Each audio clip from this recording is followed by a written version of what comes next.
Hey, it's Christina. And I'm Taylor. And we're introducing Amy to you this week. And we are here to show you about the different parts of the brain. And what would happen if one of the parts were damaged. So enjoy! The medulla is at the base of the brainstem and controls your heartbeat and breathing. It controls it without your mind focusing on it, and if it weren't to work, your body would go somewhat like this.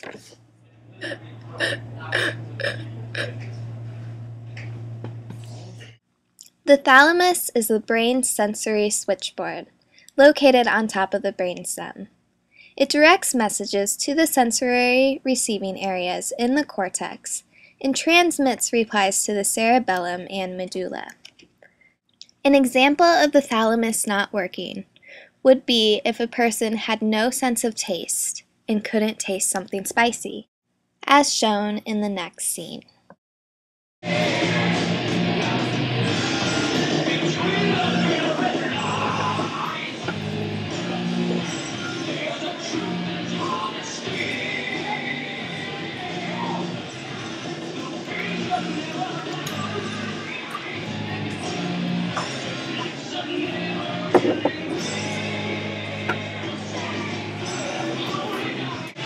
I'm so ready to eat this bread.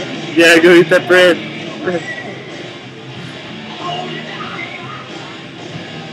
It tastes a little dry. What? But it's pretty good. You sure it's not hot or anything? No.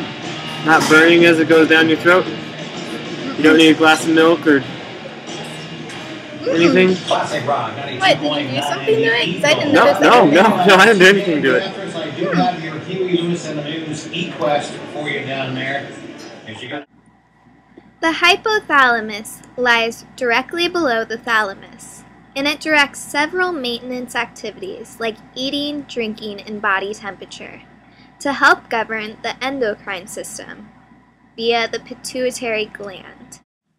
It is linked to emotion and reward, and if it were not to be able to work, someone would have a strange personality or not be able to tell when they're not hungry.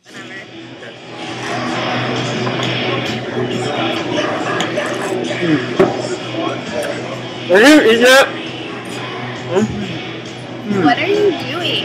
I'm just so hungry, I don't know what. You sure you want that one either? No, okay. The cerebellum is also known as the little brain, which is at the rear of the brainstem. Its functions include some nonverbal learning, processing sensory input, and coordinating movement output and balance. When the cerebellum does not work, people may not be able to process information as quick, they may not be able to walk in a straight line, or even balance, as shown in this clip. The hippocampus is part of the brain that is involved in memory forming, organizing, and storing. It forms new memories, connecting emotions and senses, such as smell and sound, to memories.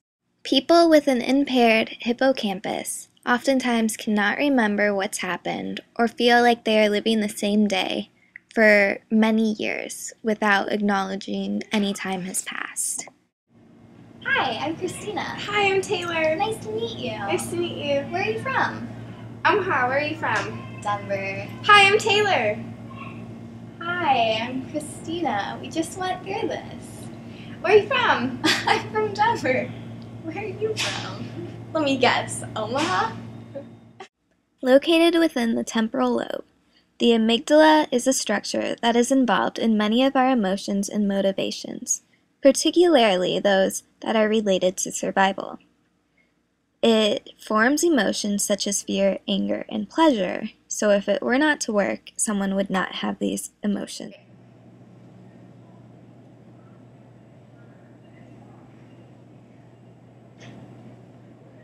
Boo!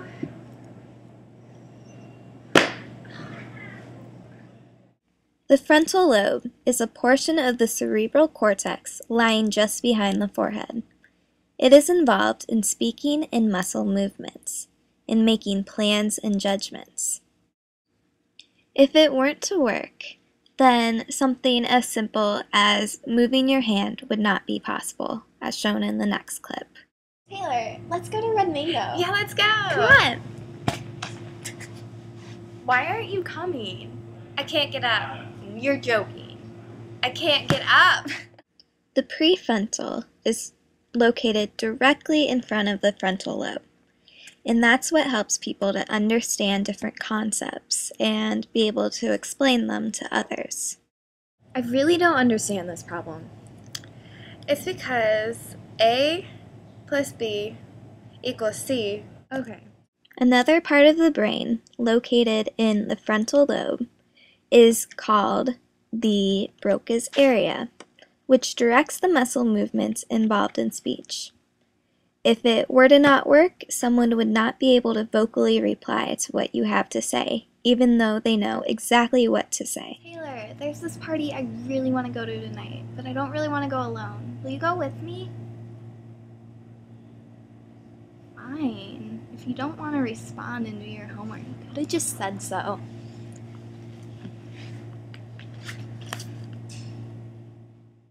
The temporal lobe is a portion of the cerebral cortex which lies roughly above the ears. It includes the auditory areas, and each receiving information primarily from the opposite ear. Within the temporal lobe is Wernicke's area, which is involved in language comprehension and expression. If it were not to work, people would talk in nonsensical words and orders. Taylor, I see you have your Husker gear on. Are you excited for the game this weekend? News lamp up, cheese, zucchini bread. What? The auditory cortex is located in the temporal lobe, and it is the part of the brain that is concerned with hearing. If this part of the brain does not work, then someone would not be able to process what they are hearing directly from the source. So what should I wear for my date tonight? Did you even hear a word I just said? The parietal lobe is a portion of the cerebral cortex which lies at the top of the head and toward the rear. It receives sensory input for touch and body position. If this part of the brain did not work, someone would not be able to feel if they stubbed their toe or hurt any other part of their body.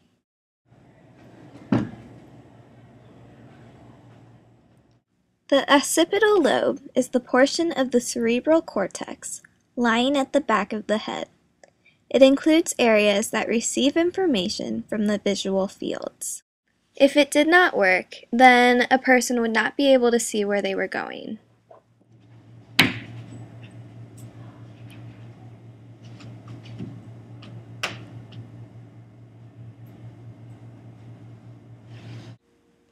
Hope you learned something.